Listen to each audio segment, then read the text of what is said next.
2025 menjadi titik balik bagi banyak orang untuk memulai kehidupan yang lebih terencana, terutama dalam hal keuangan, termasuk di kalangan Gen Z. Nah, financial freedom atau yang sering kita sebut ini sebagai financial freedom semakin menjadi impian besar di tengah dinamika ekonomi global yang terus berubah. Lantas bagaimana langkah konkret bagi Gen Z untuk memulai langkah awal menuju financial freedom ini? Untuk membahasnya sudah hadir bersama kami Associate Director Sukor Asset Management, Ibu Sri Lestari Werdiningsih. Selamat siang Bu Cici, kita panggilnya Bu Cici ya. Selamat siang, Megi. Iya, Bu Cici, bagaimana Anda sebenarnya melihat pola perilaku keuangan Gen Z ya, yang kalau misalnya kita lihat ini lahir pada tahun 97 hingga 2012 dibandingkan generasi sebelumnya. Apakah mereka lebih cenderung menabung, berinvestasi ataupun mengonsumsi?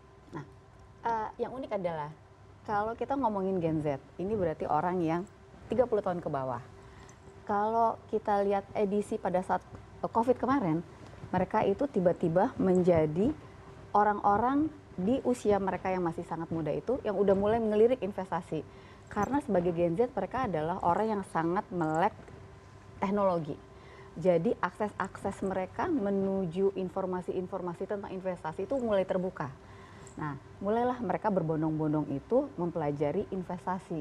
Jadi mereka udah mulai, oh ini investasi. Nah mungkin ada beberapa caranya karena sebagai Gen Z mereka kan orang yang senang instan, senang terburu-buru. Jadi pada saat mereka memulai, mereka akan sangat dengan mudah menclok-menclok tuh pilihan investasinya. Jadi tiba-tiba, gue FOMO pengen ikut yang investasi emas, FOMO pengen kripto, pengen reksadana, pengen saham.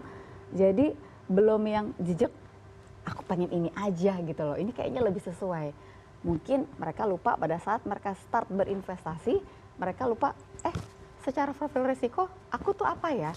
Pada saat time horizon aku sepanjang apa? Karena harus di-matchingin antara kebutuhan investasi yang memang udah sesuai dengan profil risiko sama dengan time horizonnya itu akan dipakai kapan. Ini yang harus mereka pelajarin dulu, dicek dulu mereka tuh cocoknya apa. Jangan FOMO, menclok-menclok, pengennya apa, tiba-tiba switch pindah lagi gitu loh. Baik, kita tampung ini ada satu kata kunci terkait dengan teknologi begitu ya. Menteri Keuangan Sri Mulyani juga pernah menegaskan sebenarnya jual beli saham sekarang seharusnya sudah mulai diajarkan bukan di tingkat mahasiswa lagi, tapi bahkan di tingkat sekolah dasar. Dan dengan semakin mudahnya akses ke pasar saham melalui teknologi yang tadi Anda sebut, apakah Bu Cici juga melihat pasar saham Indonesia sebagai peluang yang cukup menjanjikan bagi generasi muda, dan apa saja tantangan yang harus mereka hadapi sebelum memulai investasi di khususnya saham? Oke, dengan teknologi ini dan mereka melek banyak perusahaan industri keuangan itu mereka memiliki fintech, financial technology. Jadi banyak apps-apps yang mereka dengan mudah mereka akses untuk membeli saham. Nah, hanya saja pada saat membeli saham, mereka itu sebenarnya harus belajar secara fundamental saham itu seperti apa. Kemudian secara analytical seperti apa. Nah, kadang-kadang kan, wah ini FOMO nih, ini IPO, ini murah, beli langsung. Mereka nggak tahu secara laporan keuangan sebelumnya seperti apa. Karena pada saat membeli saham itu jangan gelap mata, langsung beli, berbondong-bondong, pengen keren, habis itu anjlok, gitu sih. Jadi pada saat mereka memilih emang harus dipelajarin dulu yang mereka mau pilih apa. Karena pada saat mereka udah memilih, mereka udah sangat dengan mudahnya akses ke dalam fintech tersebut. Baik, gitu. Jangan sampai nanti kita tersesat di puncaknya gitu ya, terus harganya. Jatuh nangis, cari duit susah. Cari duit susah sekali sekarang ini. Dan sebenarnya seberapa penting begitu ya edukasi keuangan dalam konteks ini? Tadi Anda juga menyebut ini fundamental, setiap investasi ini sangat penting. Dan bagaimana sebenarnya Sukor Asset Management berperan dalam meningkatkan literasi keuangan di Indonesia? Apakah memang ada strategi khusus dari Sukor Management yang akan diterapkan untuk Gen Z ataupun generasi lainnya? Ya, oke.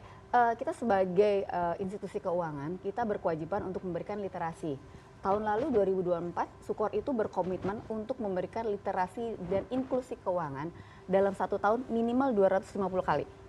Seluruh Indonesia dari Sabang sampai Merauke, minimal pesertanya 10.000 orang. Nah, alhamdulillah kita bisa mencapai angka itu semua, dan target kita itu selain Gen Z juga macam-macam. Jadi kita bisa karyawan, ibu rumah tangga, anak-anak sekolah, anak-anak pengajian, kemudian entrepreneur, semua kalangan kita masukin. Nah, khusus untuk yang Gen Z itu kita banyak bersinergi dengan agen penjual reksadana kita. Mungkin Mbak Meggy tahu yang namanya Upper, jadi ada yang fintech-fintech itu ada Bibit, kemudian ada Bareksa, ada iPod. Nah, kita kerja sama-sama mereka dan memang pangsa pasar dari agen penjual reksadana yang di fintech itu paling banyak Gen Z.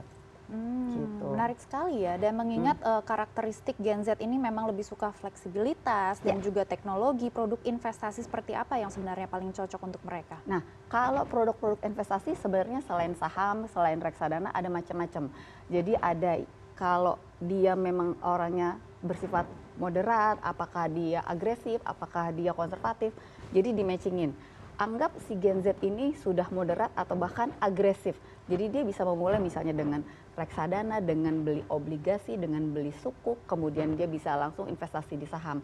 Kalau dia bilang, aduh saya nggak berani nih investasi di saham, boleh nggak dibantu? Nah, mereka boleh pilih di aplikasi yang mereka tersebut reksadana berbasis saham. Jadi biar manajer investasi yang milihin saham-saham apa yang oke. Nah, dari jenis reksadana saham yang kita jual di dalam platform apps itu juga macam-macam. Apakah dia cenderung yang sahamnya sangat agresif, apa enggak sahamnya yang lebih indexing, atau saham-saham yang lebih ke LQ45. Itu mereka bisa matchingin lagi tergantung dari profil resiko masing-masing. Baik, tadi Bu Cici sudah menyebutkan beberapa produk begitu ya yang layak untuk diinvestasikan. Boleh juga disebutkan mungkin return of investment-nya ini angkanya per tahun kira-kira berapa nih biar anak-anak Gen Z itu lebih semangat begitu ya, masukkan uangnya ke situ. Kalau return of investment, reksadana pasar uang kita ini sempat dibilang reksadana sejuta umat, sekitar 5%-an, 5 sampai 5,4%. Nah, kalau Gen Z atau Gen Z, aduh kayaknya nggak terlalu menarik ya, segini kurang gong gitu. Kayak boleh ke reksadana pendapatan tetap kita. Reksadana pendapatan tetap kita itu bisa sampai dengan 7,5%.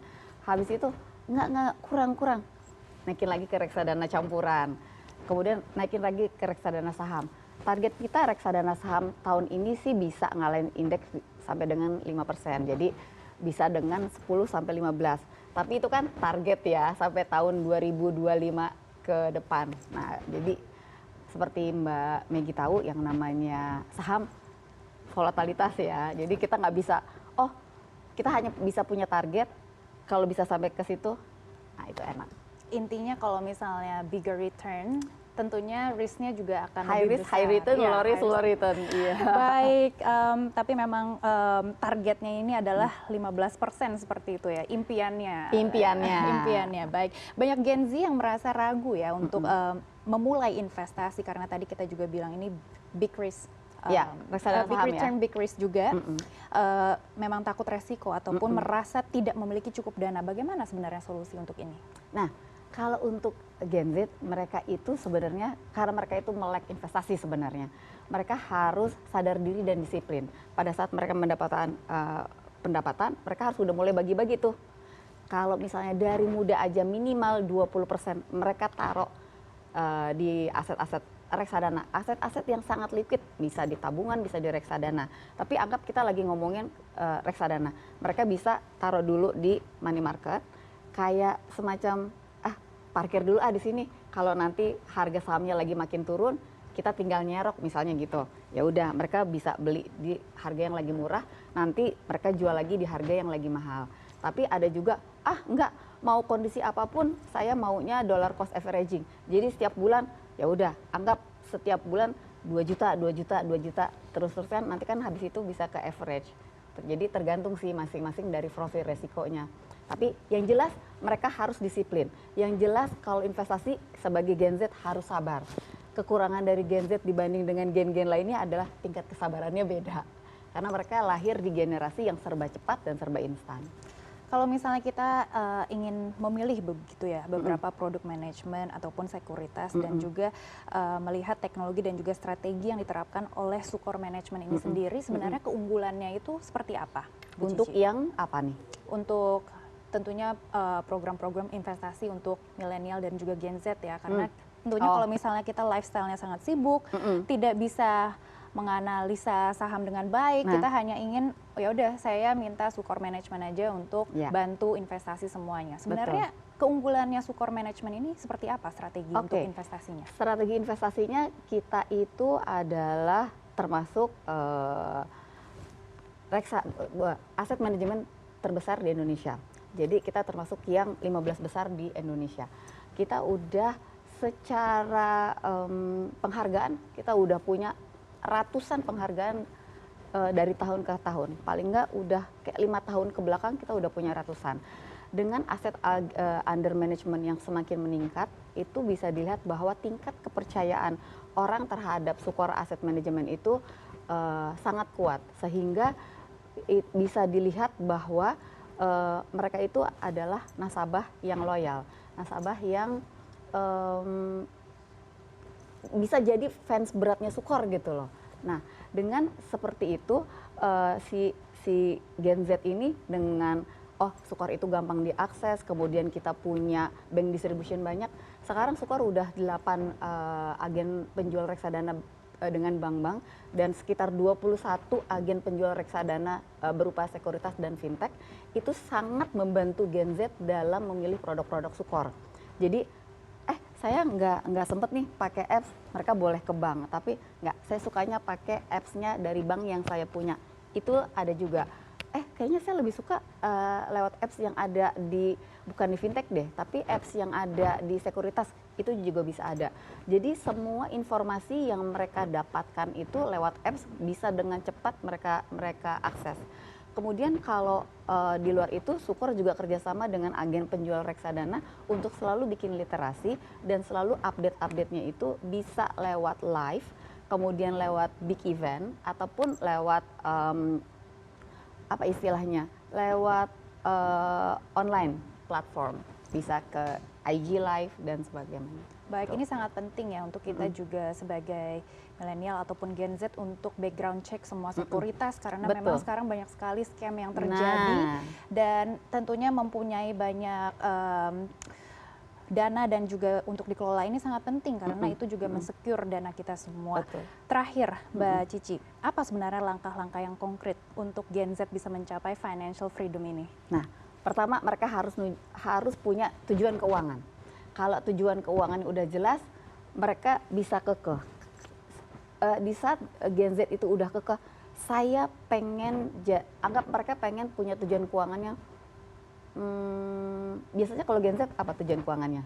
Misalnya pengen punya rumah. Financial freedom ya. Financial freedom. Mungkin kalau misalnya kita bilang freedom itu kan bebas. Oke, bebas, saya mau beli ini bisa. Kalau saya mau ke sana, traveling bisa, seperti itu. Itu mungkin freedom sesaat yang ingin dicapai oleh Gen Z. Saya bukan Gen Z ya, tapi kirain Gen Z masih muda banget. saya udah milenial, tapi maksudnya kalau misalnya kita juga pernah experience sebagai Gen Z mungkin gitu. Saya mau beli apa bisa, saya mau makan apa bisa, saya mau kemana bisa, seperti itu ya. Nah, mereka harus dibukakan matanya bahwa yang namanya tujuan keuangan itu harus realistik dan achievable dan bisa diukur, jangan ngoyo. Nah, pada saat itu mereka udah tahu, pada saat secara tujuan keuangannya, saya pengen keliling dunia dalam setiap tahunnya. Apa yang harus mereka lakukan? Budget keliling dunia itu harus udah tahu budgetnya berapa, mau pergi di daerah kapan, mau di tanggal kapan. Nah, misal saya suka keliling dunia, saya harus mikir enaknya apa ya? Kita cari yang low season. Kan ada orang yang nggak peduli high season, emang cuman bisanya cuti. Tapi kalau kita emang pengen rada-rada ngirit, kita ambil yang low season. Misalnya, low season tapi budgetnya nih kita nggak kuat-kuat banget. Backpacker misalnya kayak gitu. Bisa macam-macam sih, tergantung kita pengen tujuan keuangan kita itu mau seberapa kan kita yang tahu. Ingat, harus realistis. Jangan yang mengawang-awang pengen ke bulan misalnya gitu. Iya pengen ke bulan boleh, tapi kan apakah itu bisa dilakukan dalam jangka waktu dekat? Karena setiap tujuan keuangan itu harus tahu time limitnya, mau yang pendek, menengah, atau nggak panjang. Jadi memang financial freedom ini harus diawali oleh planning yang baik dan tentunya semua investasi ini harus didasarkan dengan fundamental semua produk. Terima kasih Bu Cici yang sudah bergabung bersama kami di CNN Indonesia Business.